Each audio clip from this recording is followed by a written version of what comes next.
What's up, everybody? I'm TK. Today, we're going to be talking about how to come up with the right idea for your business. Every great business has a great entrepreneur that had a great insight and an idea and then started the company. The tough thing about ideas is you don't really know how good it is until you're a few years down the line.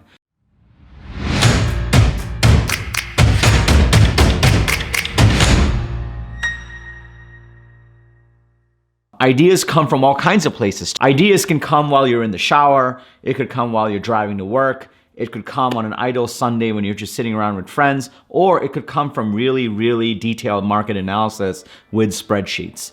The tough thing about ideas is you don't always really know how good it is until you really get in there and start executing. And if it's a great idea, then you could be spending the next decades of your life, you could be making it your life's work to make that idea work. If it's a pretty good idea, get 5 to 7 years, great outcomes along the way, and then you forge ahead and you build on top of that. If it's a bad idea, here's the kicker. If it's a bad idea, you could put in blood, sweat, tears for 18 months and not really know until those 18 months are over that it's just not going to work. In this episode, I'm going to be talking about my golden set of rules for figuring out the right idea for your business so you don't go about it in the most random way and you just increase the likelihood of success. My first rule of ideas is, what is the thing that you've spent 10,000 hours in already? I met these two guys. They had raised money for starting a business. They were both single and they wanted to help brides plan weddings.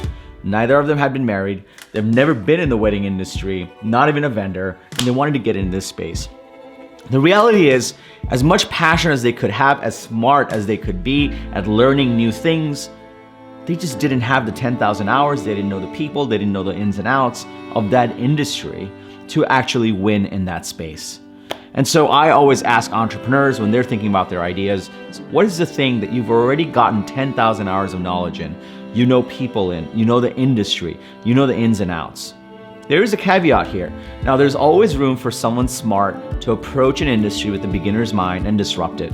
It's always there, but that's not the norm. The norm is people that have been in the industry that kind of know what all the problems are and figure out a way to really solve it really well. One caveat here, you just cannot be the guy that's extremely jaded in the industry. The reason entrepreneurs exist is they look at a space, they've had their 10,000 hours in it, and they look at it and say, this problem should not exist.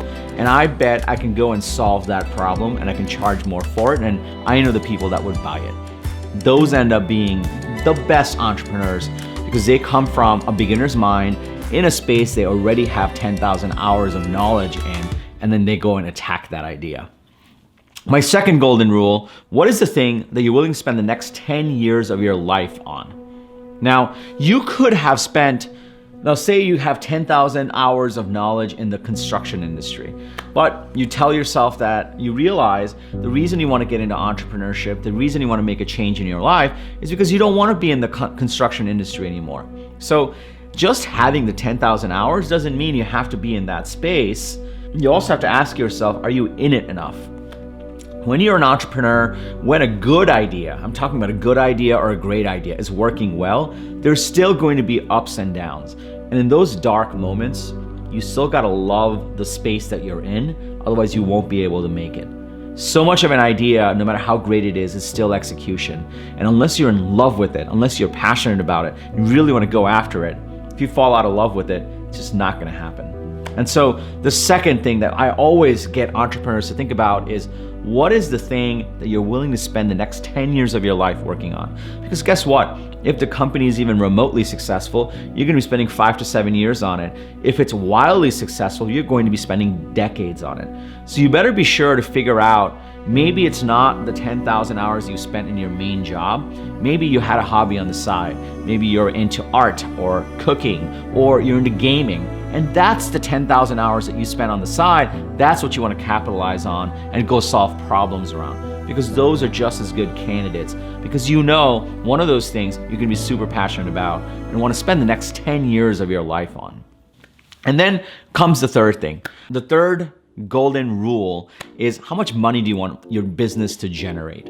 And this is a very crude question. A lot of people are like, it's all about the idea at first. Like, look, it's a business. It's got to generate money at some point. Even if you're raising money now, your investors are going to want to know how big of a business is this going to be. And you need to answer that for yourself. So you want to ask yourself, do I want my business to generate $10,000 a month, $100,000 a month, $1 million a month, $1 billion a month? You need to figure that out. You need to figure that out early on as you think about your idea. There are a couple of reasons for it. Number one, there are different kinds of businesses that are out there.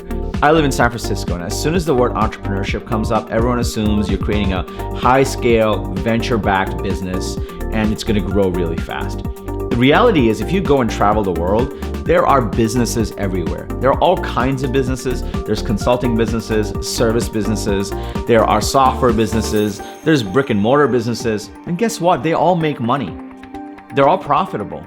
And those businesses actually sustain great lifestyles for entrepreneurs. And so going the venture back route is not the only answer. And more importantly, it is not the right answer for all ideas. So you always want to ask yourself, what kind of business am I looking to create? In my next episode, I'll actually be digging into the types of businesses and how to think about market sizing as you develop your idea. But for this episode, those are my 3 big rules. Number 1, what is the thing that you already have 10,000 hours of knowledge in? Number 2, what is the thing that you're willing to spend the next 10 years of your life working on because you care enough about it? And number 3, what kind of business do you actually want to create solving that problem using your knowledge? Using these 3 things, you can start to hone in on something that's actually has a higher likelihood of being a good idea or a great idea, and is tethered to the things that you're already good at versus completely coming out of left field. I've put together a little system to help develop your idea. You can follow the link below to download it. It's a little exercise that you can follow using these 3 golden rules to figure out what you're good at, what you're passionate about, and what are the problems that you can solve in that space.